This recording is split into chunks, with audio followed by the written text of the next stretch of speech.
Hello everybody, my name is Benjamin Dayer. I'm a sales engineer here at RHONDOS, and today I'm bringing you what is undoubtedly one of my favorite use cases, and that is how we can help you monitor the status of your clients.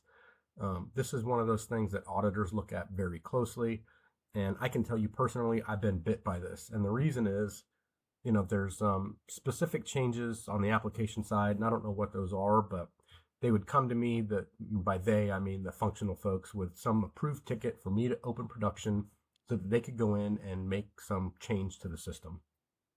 So they show me their ticket. I'm like, no problem. I'll go ahead and open the system for them.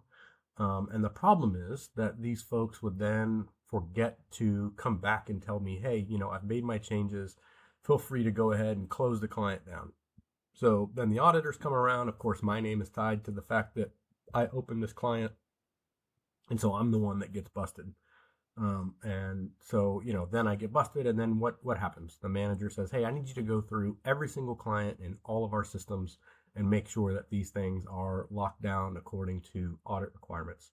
So in this one system, granted, this is an IDES box, but there's a number of clients. If you start taking into account all of the dev and QA systems that have multiple clients in them, this can definitely stack up and do a lot of work. And like I mentioned, not something that auditors smile upon if you have unlocked clients. And why is that important? Because people can then go into your production system and make changes to the system without any sort of change record, right? And so, especially if you're publicly traded, you have to have records of any changes that you've made to your system. And so, here I'd like to show, just a really cool dashboard, and we've had to, blur out the names of clients and whatnot because this was actually in a customer system.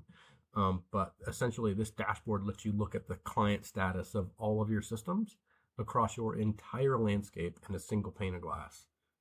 And one of the other really cool things about this is now that this is out of SAP and into Splunk, the flexibility that you have when it comes to alerting is now magnified by 10x, right? And the reason I say that is we can do really cool things like after 30 minutes, of course we can do alerts, but maybe we don't need to necessarily be like Chicken Little and say that the sky is falling. Maybe we just need a gentle reminder to the basis guy to hey man, lock the client down. So we can do things like integrate with Teams, Slack, send text messages, just a gentle reminder, hey man, you might want to lock this thing up, check with the functional user or whatever it may be. And then after another given period of time, it could be an hour, 2 hours, then we trigger an ITSM ticket.